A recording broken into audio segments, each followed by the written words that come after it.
Итак, я всех приветствую, друзья. И в этом видео я покажу прям очень интересный компьютер, внимание, который хоть и является уже готовой сборкой, но это брендовый компьютер от MSI. Модель называется Codex 5. И самое важное, все железо, что у него внутри, оно стоит примерно столько же, если бы вы стали собирать такой компьютер именно вручную. Кому может быть интересен такой компьютер, вы спросите. И тут все очень просто. Ну, смотрите, далеко не все люди сегодня вообще разбираются в железе. Да, есть даже те, кто вообще Windows не знает, как установить, поэтому именно для таких людей, кто не хочет разбираться во всем этом или просто элементарно у них нет времени изучать все эти видеокарты, чипсеты, оперативной памяти, им просто важно, чтобы сразу из коробки уже был у них полностью рабочий компьютер. Чуть позже мы разберем и посчитаем все содержимое внутри компьютера более детально, а сейчас немножко распаковки. Итак, внутри у нас, я думаю, все уже заметили, особо ничего интересного, кроме одной коробочки, и в ней у нас идет отдельное каленое стекло. И такое стекло, точнее таким стеклом можно по сути заменить одну из боковых стенок в этом корпусе. И делается это очень просто. Берем из комплекта 4 винта, вкручиваем их в отверстие, далее надеваем сверху резиночки и уже потом в конце прикладываем стекло и закручиваем крепежные винты. Все, мне кажется, в таком виде компьютер смотрится куда симпатичнее, чем просто металлический ящик. Само стекло имеет небольшую тонировку, оно тяжелое, толстое и по сути оно теперь открывает перед нами содержимое внутри. И вот тут, друзья, я и понял, почему MSI изначально спрятали все железки за этим металлическим листом. Это просто, чтобы не видели содержимое те, кто разбирается хоть немножко в компьютерах. Тут все очень интересно, и даже я не знаю, с чего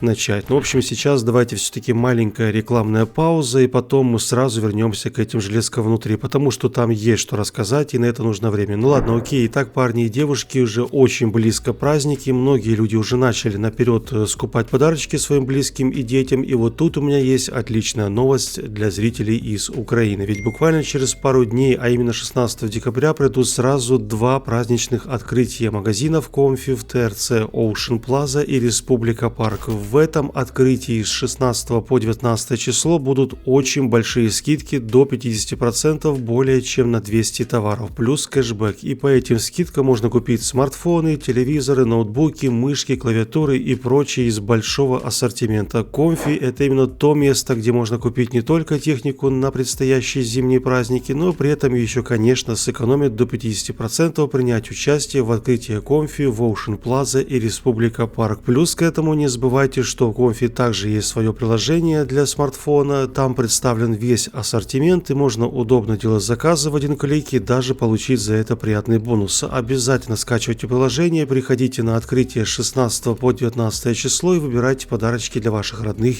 и близких. Ссылочки смотрите в описании под этим видео. Что ж, на этом моменте мы возвращаемся обратно к нашим компьютерам от MSI. В общем-то, после распаковки и замены стекла я хотел помнить и вот малость рассказать вам о железках внутри. И первое, что сразу меня заинтересовало, это три простых вопроса. Почему такой маленький кулер-вертушка на процессоре? Второе, почему так неаккуратно уложен кабель менеджмент? И почему снаружи корпус такой, кажется, современный и футуристичный, а внутри все как будто из 90-х. Конечно, если вы не собираетесь менять боковую стенку на стеклянную, то вам без разницы, что там внутри и насколько все аккуратно там собрано. Но опять же, в целом, мне кажется, можно было как-то, вот знаете, поаккуратнее, что ли, собрать проводочки и вот как-то сделать, чтобы блок питания был именно закрытым. Хотя, опять же, это лично я замечаю, иным же людям вообще плевать, как уложены все эти провода и какой стоит там радиатор на процессоре и прочее. Но я лично так вышло, что занимаюсь техникой и поэтому обращаю внимание на такие вещи. И зная, сколько стоит сам компьютер, а стоит он почти 100 тысяч, то хотелось бы, конечно, вот прям, чтобы все было идеально, не только снаружи, но и внутри. В общем, я решил сам подшаманить, подвязал там всякие торчащие провода за 5 минут, спрятал их за материнской платой, и вот теперь, друзья, перед нами результаты до и после. Не скажу, что у меня прям супер все получилось, но потратив там чуть больше 5 минут, уже видим, что чутка поаккуратнее смотрится все-таки содержимое внутри. Но это все такое, знаете, не самое важное. Куда интереснее это то, что находится у нас внутри, то есть какое железо. Ну, во-первых, тут стоит современный проц i5 11400F на 6 ядер 12 потоков, далее оперативной памяти 16 двухканале 2 по 8 на частоте 3200, потом у нас идет накопитель SSD в формате M2 на 512 и в конце это материнская плата на чипсете H510 и блок питания FSP на 500 Вт. Я нашел в инете именно вот точно такую же модель материнской платы,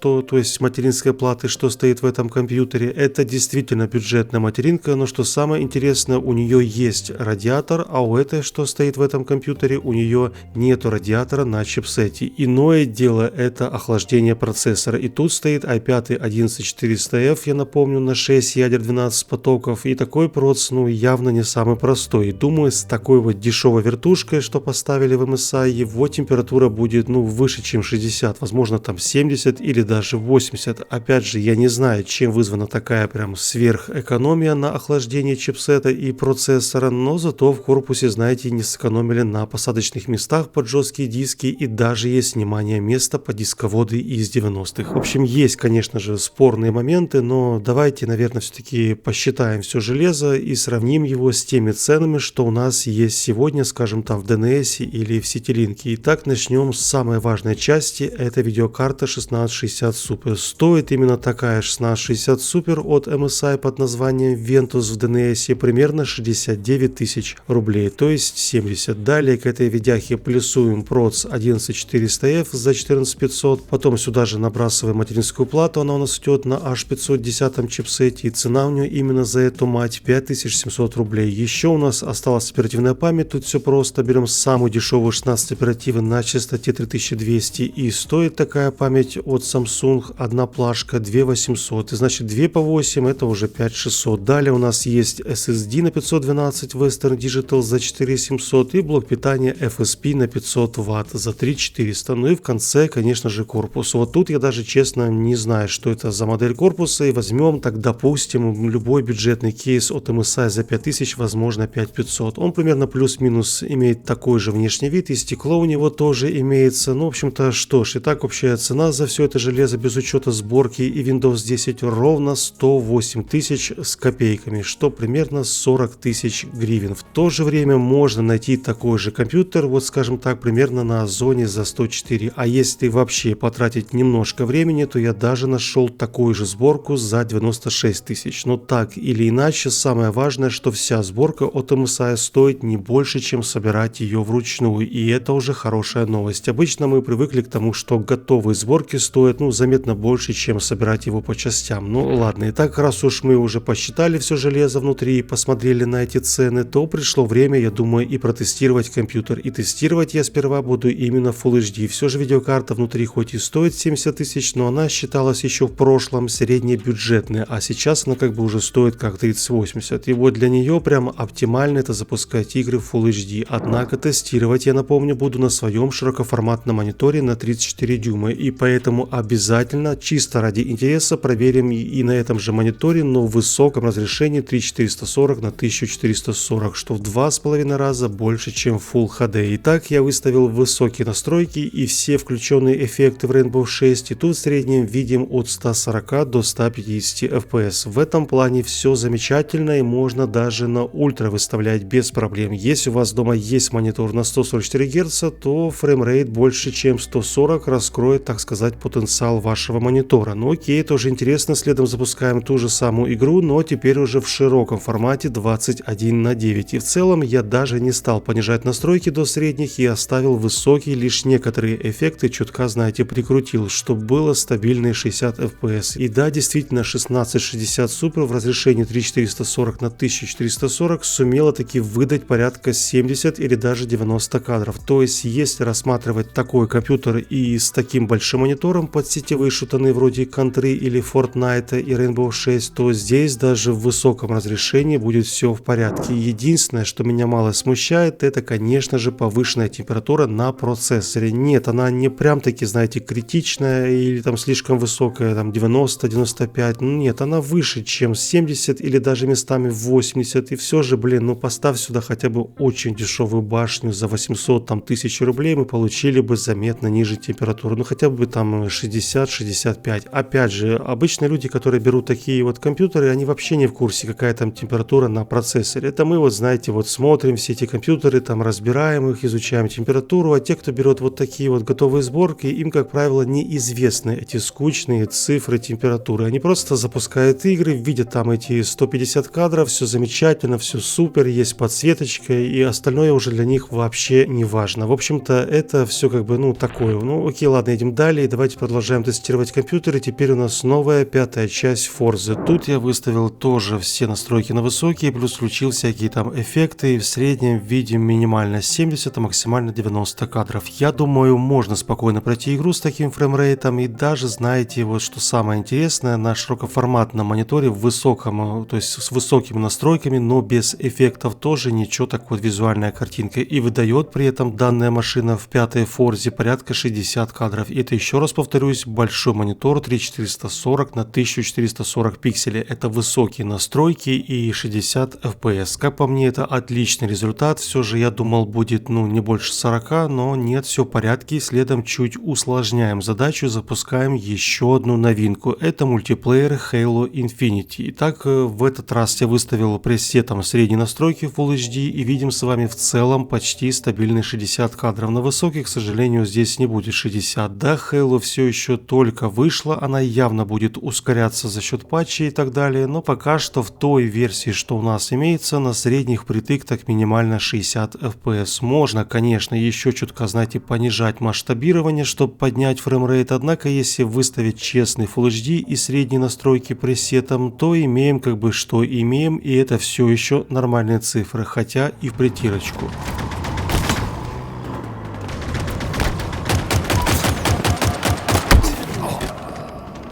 Если же запустить Halo на широком формате на средних настройках, то тут, понятное дело, уже все. Не будет 60 кадров и в среднем 40, возможно 45 FPS. Это мало, конечно, для динамичного шутера, прям очень нестабильный фреймрейт, и поэтому, чтобы поднять FPS, можно чутка, знаете, подкрутить масштабирование до 70%, что примерно равняется разрешению 2500 на 1000 пикселей. И только вот в таком случае мы видим там примерно 60 кадров. Это уже абсолютно иное дело. Причем само качество картинки не сильно испортилось, да, появилось, вы знаете, такое небольшое мульцо, но все же это не так, знаете, печально, как иметь 40 кадров. В общем, что хочу сказать я вам в конце, друзья. В целом, такой компьютер от MSI под названием Codex 5 это далеко не слабый компьютер, он идеально подойдет под Full HD на высоких и даже ультра настройках местами, и цена у него ровно такая же, что если мы станем собирать его вручную. Да, есть вопросы к тому, как устроен кабель менеджмент внутри, и то, зачем поставили такой слабый кулер на процессор, но это все, знаете, исключительно, не особо влияет на саму производительность, и поэтому просто такие себе вот как бы технические моменты относительно сборки. В целом же компьютер, симпатичный, довольно тихий, и можно рассматривать его как одну из альтернатив привычным сборкам именно вручную. Каких-то вот прям вот, не знаю, критичных моментов тут явно нет, есть нюансы внутри корпуса, но это такое всего лишь нюансы. Самая большая проблема, не поверите, но это не то, что там кто-то, не знаю, там проводочки не очень красиво уложил, а проблема в том, что в 2022 по сути нам приходится, точнее вам приходится, зрителям, брать компьютеры 1660 Super почти за 100 тысяч, в то время как в 2020, если помните, можно было собрать за 100 тысяч компьютер с RTX 3070 или даже еще лучше. Вот это и есть та самая настоящая проблема. Что делать людям в этом случае, я даже не знаю. Цены на видеокарты точно не вернутся там в ближайшие пару лет, я думаю, однако людям уже сегодня нужно собирать компьютеры, так что вот такие варианты, что я снимал в этом видео, то есть готовые сборки, это в принципе как один из вариантов того, как можно сегодня, не знаю, купить компьютер, и решать, стоит здесь только вам, брать или не стоит. Моя задача просто показать вам товар, что там внутри, как это все работает и так далее. Ваша задача посмотреть, сделать выводы, и там уже вы сами решаете, что вам нужно, что вам не нужно. Вот и все. Еще раз спасибо вам за просмотр, и на этом у меня все. Я желаю вам удачи, не болейте, увидимся скоро. Всем до новых встреч. Пока-пока.